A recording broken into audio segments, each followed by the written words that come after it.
Ora viva, bem-vindos a mais uma apresentação dos contos mais épicos de Conan, de Robert E. Howard. Estamos na Feira do Livro. Tenho comigo dois dos ilustradores da obra. Querem se apresentar muito rapidamente? Tens que ligar, está ligado? O meu nome é Daniel Maia, eu sou autor de banda desenhada e ilustrador mais comercial, de publicidade, e também faço alguma edição nos tempos livres, mas trabalho especialmente para o mercado internacional em banda desenhada. Chamo-me Sana Rezende. Pronto, o meu percurso é mais em artes plásticas, trabalho maioritariamente na ilustração editorial e também faço banda desenhada e algumas curtas, portanto. Ok, bem-vindos. Ora bem, este volume do Conan, estas 600 páginas, capa dura, para nós é um objeto de coleção. É o terceiro volume de uma coleção de capa dura que nós iniciámos com o Poe há coisa de, 4 anos, talvez. Continuámos depois com o Lovecraft. O terceiro foi este do Conan. O quarto será para o ano que vem, ainda é cedo para dizermos o que é que será.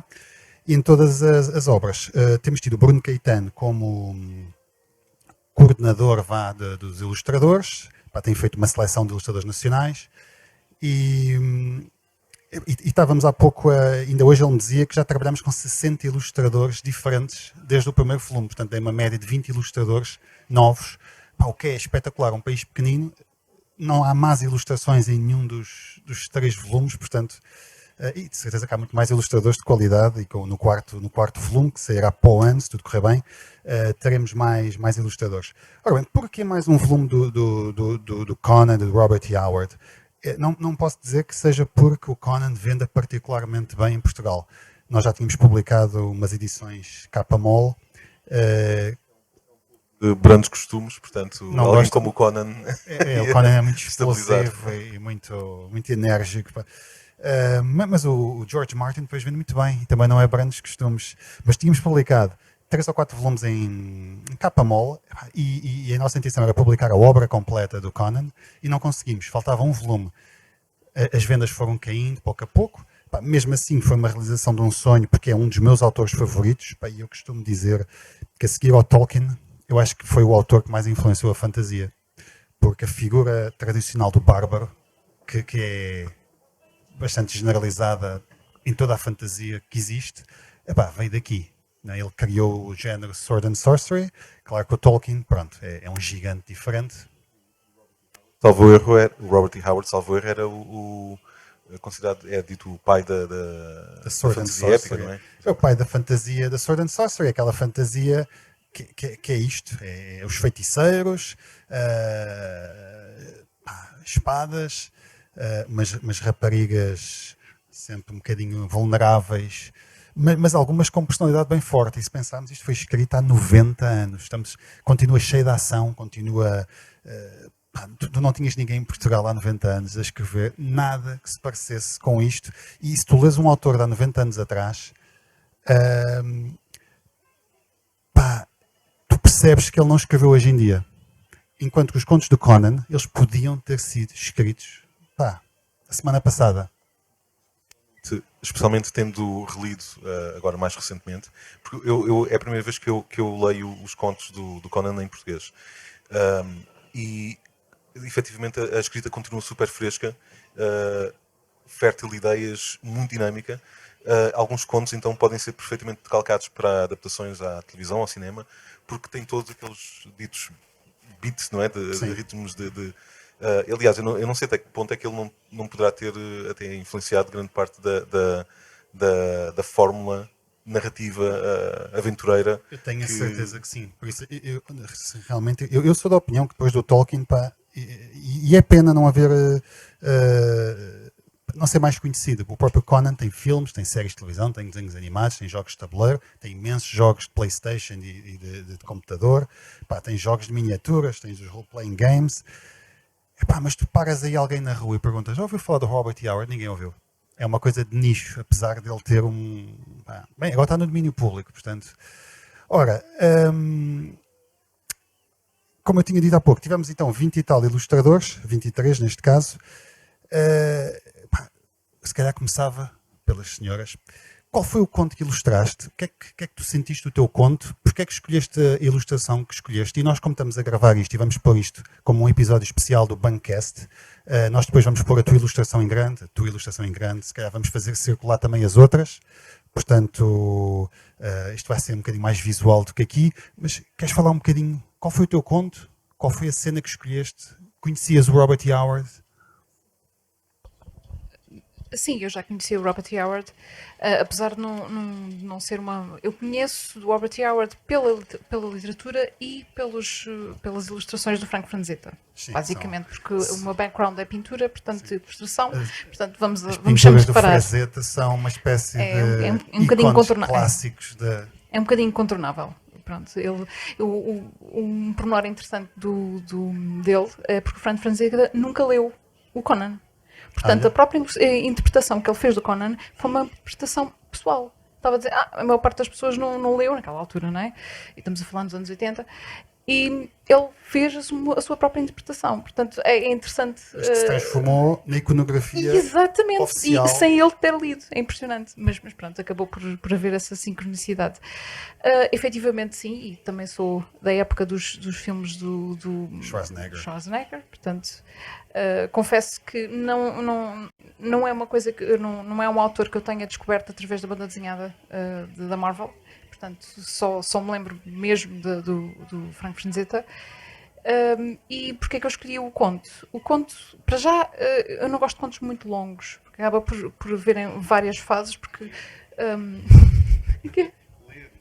Não é uma questão disso. É interessante, porque vocês estavam a falar a nível de porque é que não há muita gente a falar e a ler sobre Robert E. Howard e principalmente o Conan. Eu acho que é porque eu sou leitora de High Fantasy, eu já leio bastantes livros e eu percebo porque é que não há tanta adesão. Porquê? Porque na altura do Robert E. Howard ele escrevia para uma revista.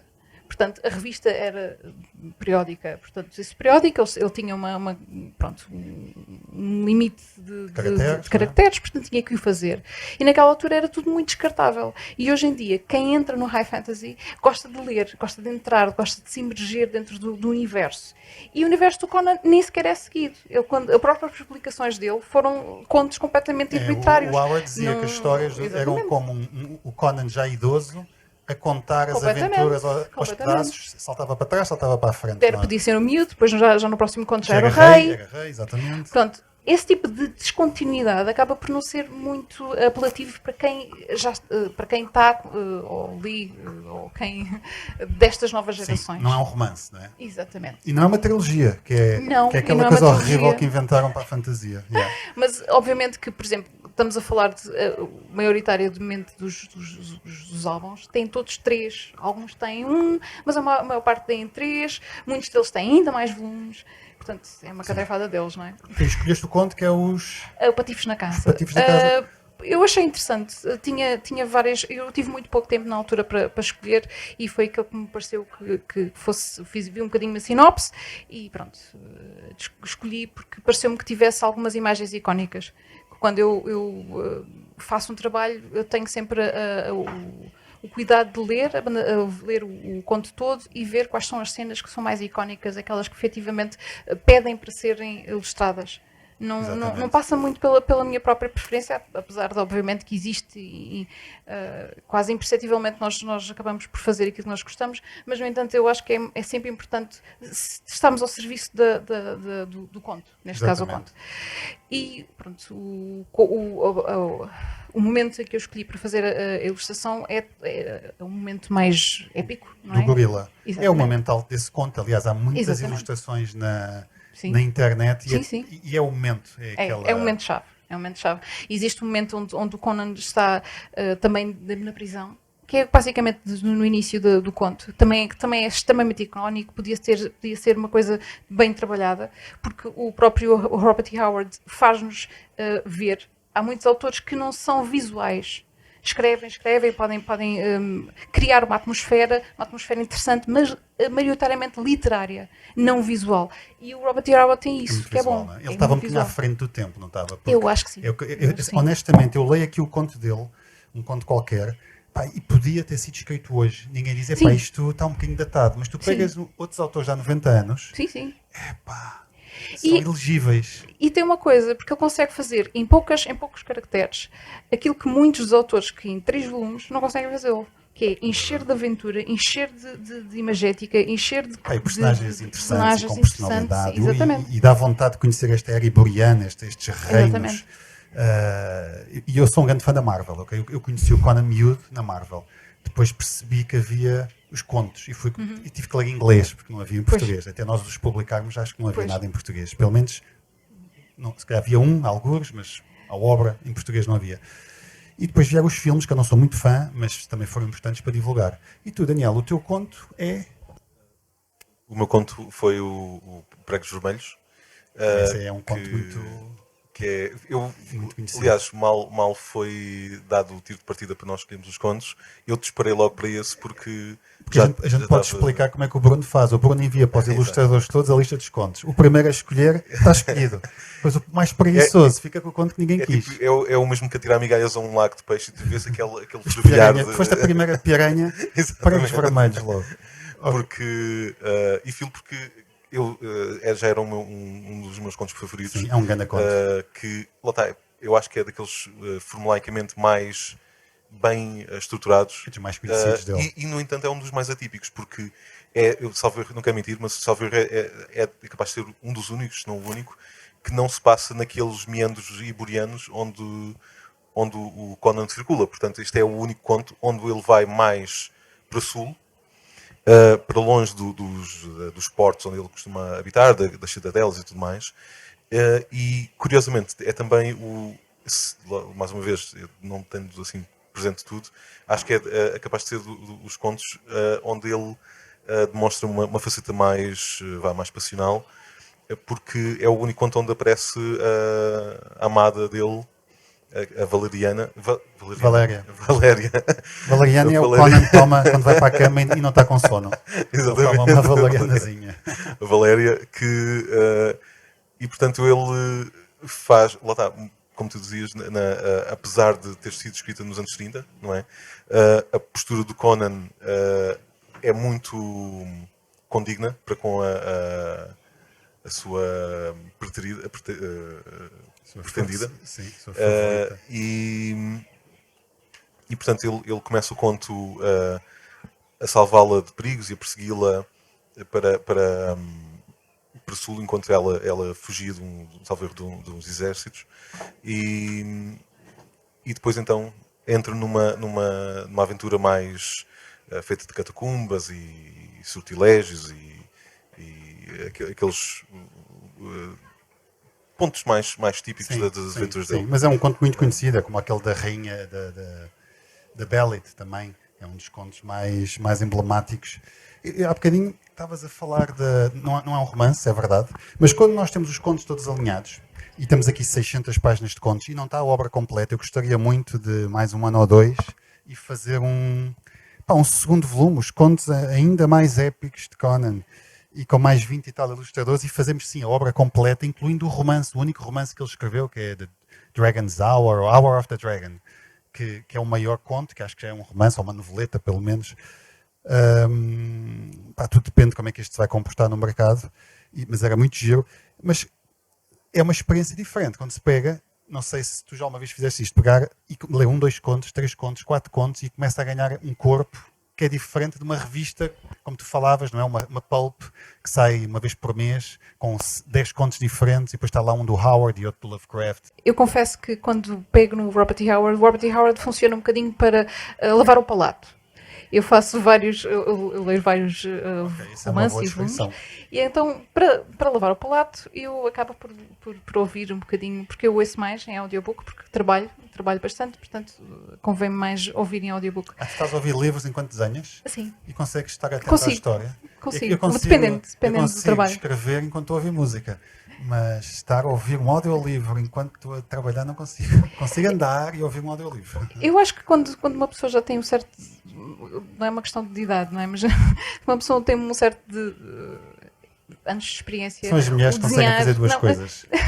Não, eu acho que o desenhar acaba por ser quase intrínseco. É a mesma coisa que uma pessoa anda e já não pensa o que é que está a andar ou está a conduzir. Já não pensa. Posso ressalvar e complementar que a Susana não só ouve audiobooks, como também ouve os chamados audiographics, que é a mesma coisa que nós estamos a ouvir os parodiantes de Lisboa a contar narrativas épicas. Não são, e Portanto, os é da uma BBC coisa mais representada. Com vários, é mais, vários sim, narradores, sim, é? sim, são as produções, o que eu mais gosto são mesmo as produções da BBC, que eles fazem tipo Pride and Prejudice ou Ok, com a vários Jane atores Austen. que põem sons ambientes e tudo. Exatamente, e tem do é Conan, fantástico. Conan é que era. Do Conan não sei, mas do Lovecraft, do Lovecraft sim. Que giro, tenho que ir Sim, à procura fantásticos, disso. fantásticos mesmo. Mas não vou estar a escrever e a ouvir isso. Não, Aí está só a ouvir isso. vai dependendo do espaço. Mas efetivamente sim, o Conan acaba por ter essa qualidade, pelo menos para mim. Eu acho que é, pronto, desta é a parte, acho que fizemos um trabalho brutal. A seleção de contos é muito boa, mas há contos espetaculares que ficaram para um segundo volume. E depois vocês, para além das vossas ilustrações brutais, são os detalhes, não? O livro, a capa dura, o fitilho, as ilustrações interiores, o design gráfico. Watermark na borda da moldura dos prefácios. Está tudo pipizinho, feito pelos nossos designers. É o típico livro-objeto que uma pessoa Para coleção, que não é? gosta de Eu ler acho e que sim. tem gosto por Isto este tipo de literatura. nasceu, sabes que o primeiro foi do Poe, não é? E na altura nós queríamos fazer uma coisa do Poe, mas não havia assim muitos motivos para fazer, porque antologias do Poe há muitas, tens várias editoras, então se fores passear aqui na feira do livro, encontras meia dúzia de antologias com a obra completa do Poe. Na altura, a Safa Dib, que era coordenadora editorial na editora, ela queria muito fazer uma antologia do Poe. Mas nós tivemos que arranjar uma razão para que a nossa antologia fosse diferente. E então lembrámos de convidar o Bruno Caetano e para que ele convidasse ilustradores, formasse uma equipa para ilustrar então os contos do Poe. E nós temos algo diferente, depois fazer uma capa dura, fazer um design interior exclusivo. E aí nasceu esse livrinho que ou vai talvez na segunda de certeza, talvez na terceira edição. Terceira edição do Poe, quando eu te digo que tens aí 6 ou 7 antologias aqui na feira, algumas delas a 5 euros já, porque já não vendem, não é? Eu acho que efetivamente as pessoas quando gostam querem comprar uma coisa, um livro decente, algo que tens fique que oferecer para um na produto biblioteca. diferenciado, não é? O Lovecraft foi muito a medo, porque nós publicámos a obra completa do Lovecraft. O primeiro volume vendeu muitíssimo bem. O sétimo ou oitavo, porque são muitos, já vendeu.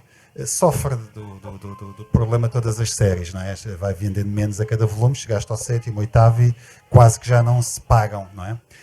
Então lembro-me que o nosso departamento comercial, na figura do Paulo Batista, estava com muito medo. E ele, Luís, olha, Poe é Poe, mas Lovecraft, não sei, vê lá. Olha, já vai na segunda edição, acho que ainda vamos para a terceira. Quando foi o Conan, Luís, Conan, vê lá. Pronto, e realmente está a vender menos, mas eu acho que vai acabar por esgotar. O Lovecraft é muito mais conhecido que o Howard, o Poe é muito mais conhecido que os dois juntos, mas nós tínhamos que pôr aqui o Howard. E sim, é um objeto de coleção, Eu gostaria de ter 2 ou 3 iguais em casa. Eu acho piada porque muitos deles eles são mais ou menos contemporâneos, estes 3 autores, que eu acho piada. Pelo menos o Lovecraft e o Poe o Lovecraft e o Conan eram amigos. O Conan não, o Howard.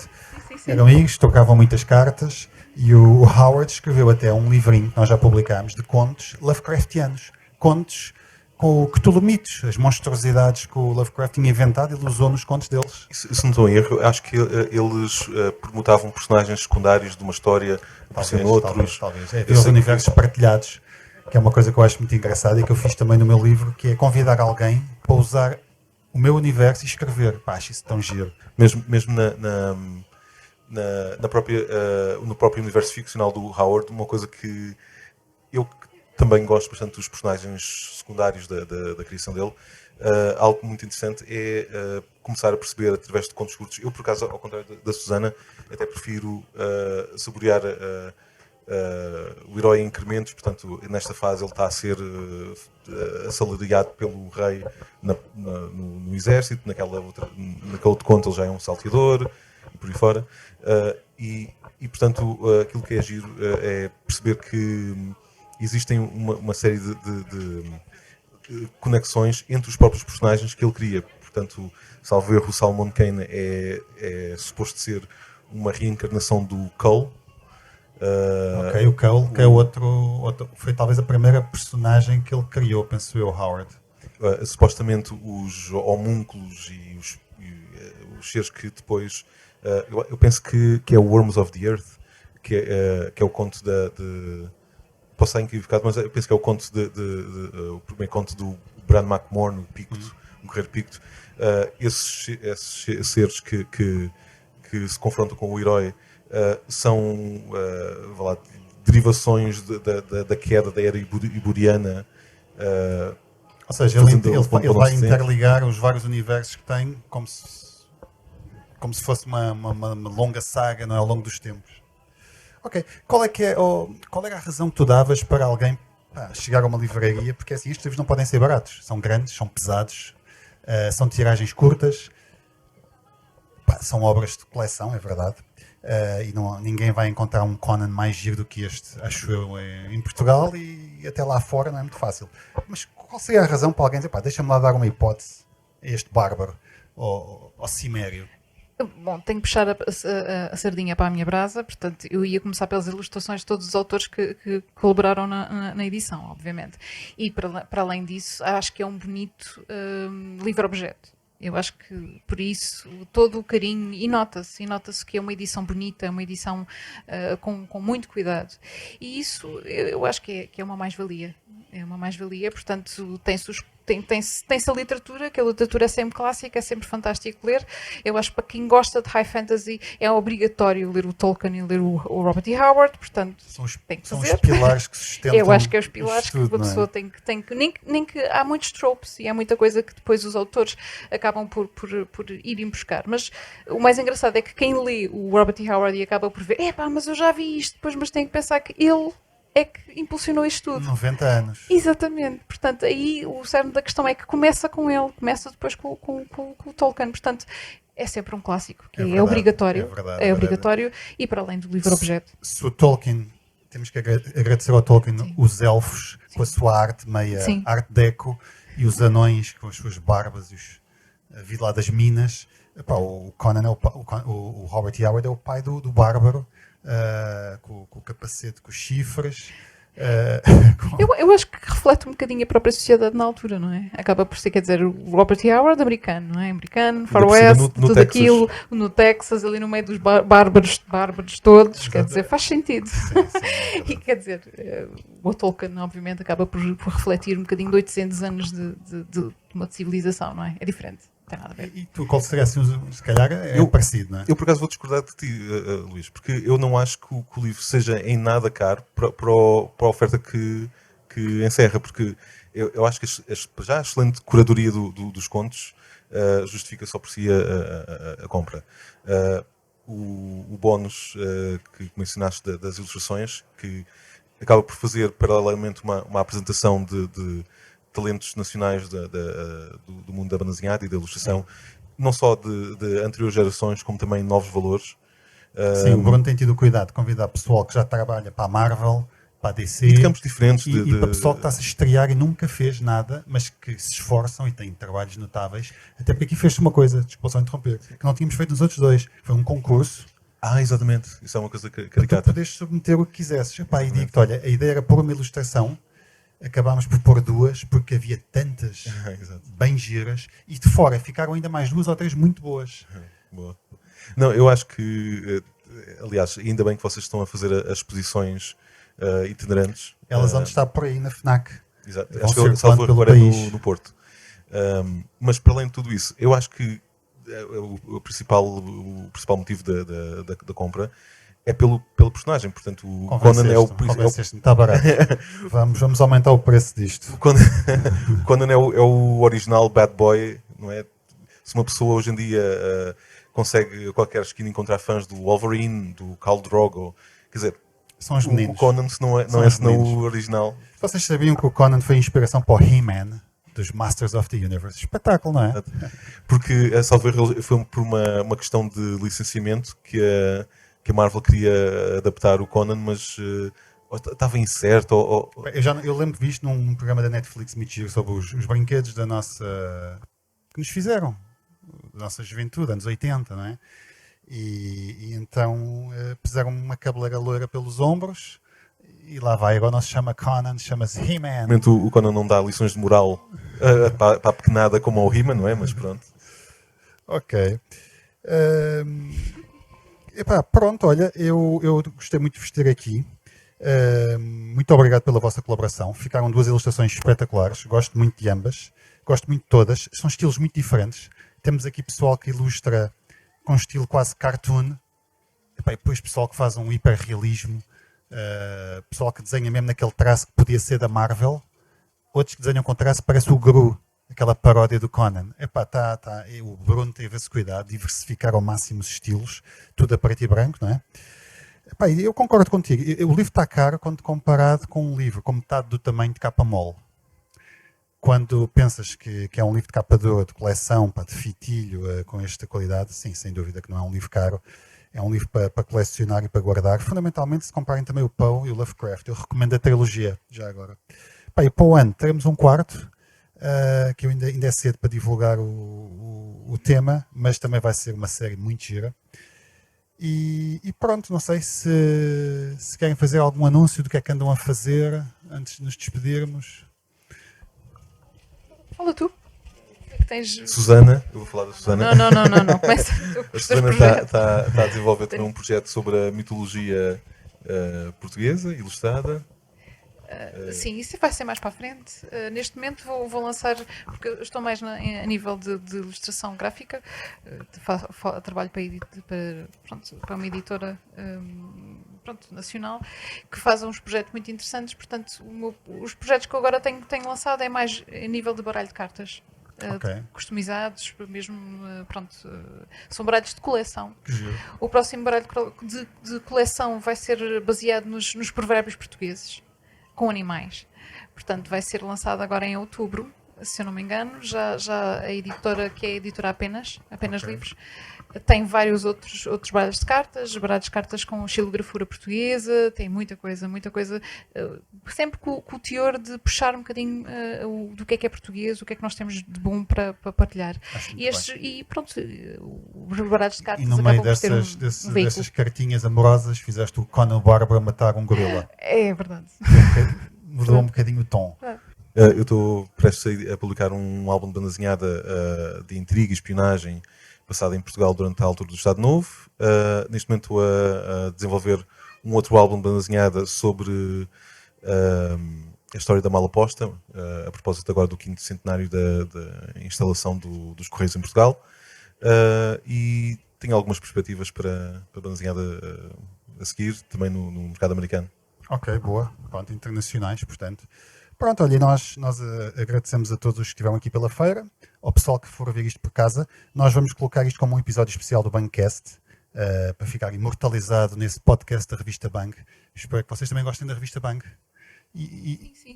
Sim. Fazemos uma coleção já há anos. Pronto, e um dia deste temos que fazer um podcast sobre um tema giro. Temos que convidar pessoal, há tanta gente, não é? Ligada às artes, olha, o último episódio que gravámos foi com o pessoal dos jogos de tabuleiro, portugueses que desenvolvem jogos de tabuleiro, muito giro. Portanto, olha, pessoal, muito obrigado a todos.